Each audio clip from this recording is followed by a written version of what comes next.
अरे यार, क्या हुआ? अरे मेरी गर्लफ्रेंड मुझे हमेशा इंग्लिश में मैसेज करती है और तुझे तो मालूम है मेरी इंग्लिश कितनी खराब है। अब मैं क्या करूं? यू डिक्शनरी ऐप डाउनलोड कर। यू डिक्शनरी ऐप ये कैसे हेल्प करेगा? अरे डिक्शनरी ऐप में एक बहुत ही अमेजिंग फीचर है, मैजिक ट्रांसलेटर, जो तुझे बस सेटिंग में जाकर इनेबल करना है और उसके बाद अपनी गर्लफ्रेंड के मैसेज में जाकर क्लिक कर, वो खुद उसे ट्रांसलेट कर देगा।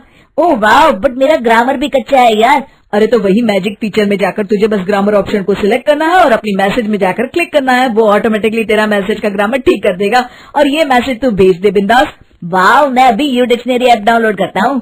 तो गाइस, जब तक मेरा फ्रेंड ये ऐप डाउनलोड कर रहा है, आप भी डाउनलोड कर लीजिए U dictionary app, link description में दी हुई है, और अपनी इंग्लिश इंप्रूव कीजिए। चमत्कारी बहू की लालची सास। राजगढ़ की गौरी अपने माता पिता की इकलौती संतान थी। गौरी के पिता मेहनतकश किसान थे। वो सारा दिन खेतों में काम करते। गौरी अपनी माँ का किचन में हाथ बटाती। वो जंगल से लकड़ियां बीनती और माँ के चूल्हे में मदद करती। एक दिन वो जंगल में लकड़ी बीनने गई थी कि तभी उसे रोने की आवाज आती है।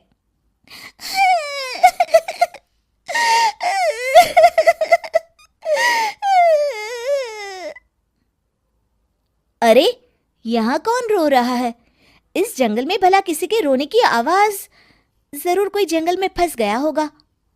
वो देखती है तो उसे एक परी दिखाई देती है, जिसका एक पंख टूटा होता है। अरे, तुम कौन हो और क्यों रो रही हो? मैं परीलोक की रानी हूँ। पृथ्वीलोक में घूमने आई थी, लेकिन देखो ना, मेरे पंख ही टूट गए। अब मैं कैसे उड़ान भरूंगी? अरे, इसे जोड़ना तो आसान है। रुको, मैं अभी जोड़ देती हूँ।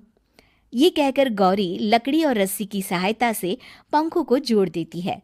परी अपने जुड़े हुए पंखों को देखकर खुश हो जाती है और गौरी को वरदान देती है कि वो पूर्णिमा की रात किसी भी चीज को हाथ लगाएगी तो वो सोने की हो जाएगी।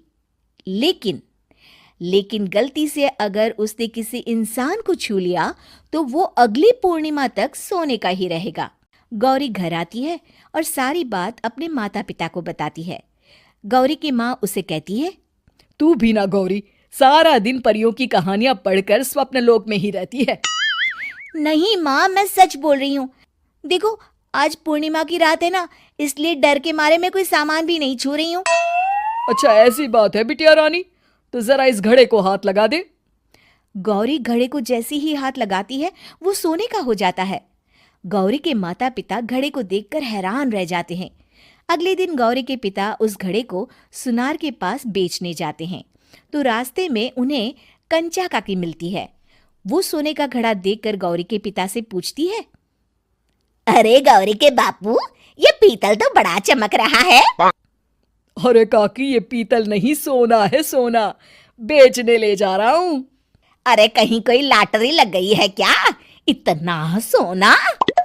गौरी के पिता काकी को गौरी को परी द्वारा दिए वरदान के बारे में बताते हैं। काकी गौरी के पिता की बात सुनकर सोच में पड़ जाती है और फिर अगले दिन काकी गौरी के घर आती हैं। गौरी के बापू, तुम्हारे लिए मैं एक खुशखबरी लाई हूँ। तभी गौरी की माँ पूछती है, क्या खुशखबरी है काकी?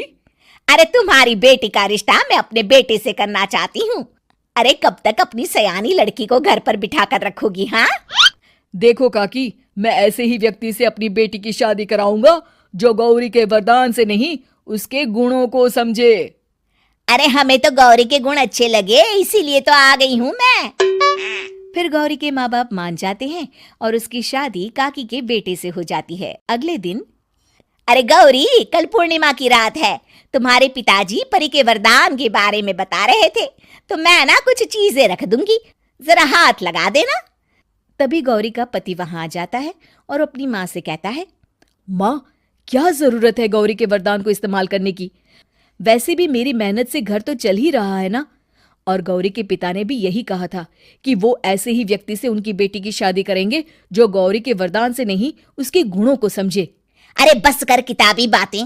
तेरे लिए क्या लड़कियों की कमी थी जो मैं ये किसान की बेटी घर ले आती?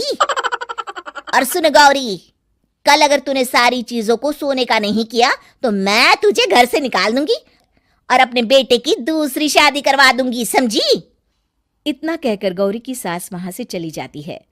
अगली पूर्णिमा की रात गौरी की सास गौरी के सामने ढेर सारे बर्तन रख देती है और कहती है, जल्दी कर गौरी, रात खत्म हो जाएगी, जल्दी जल्दी इन सारे बर्तनों को हाथ लगाकर सोने का कर दे। गौरी करती भी तो क्या, वो जैसे ही एक छोटे से बर्तन को छूने वाली होती है कि उसकी सास भड़क जाती है। क्या मजाक बना रखा है, इतने छोटे से बर्तन में क्या होगा, ये ले, ये बड़ा वाला बर्तन। जैसे ही बड़ा सा बर्तन लेकर गौरी की सास उसकी तरफ बढ़ती है, वैसे ही बर्तन के बाहर से वो धड़ाम से गिर जाती है। सास को गिरा देख गौरी उन्हें संभालने दौड़ती है और वो सास को हाथ लगाकर कहती है, अरे सासू माँ, क्या हो गया आपको, कहीं चोट तो नहीं लगी ना? लेकिन जैसे ही वो हाथ सास से हटाती है तो देखती है कि उसकी सास सोने की हो गई है। गौरी सोनी की सास को देखकर रोने लगती है और अपने पति से कहती है, मुझे परी ने कहा था कि अगर मैं किसी इंसान को हाथ लगाती हूँ तो वो अगली पूर्णिमा तक सोने का ही रहेगा। अब मैं क्या करूं? अरे करना क्या है, माँ को उठाकर अलमारी में रख दो। और हाँ, लालच का फल बुरा ही होता है। ज्यादा बड़े बर्तन को सोने का बनाने के चक्कर में माँ का ये हाल हुआ है। ये कहकर वो दोनों माँ की तरफ देखने लगते हैं।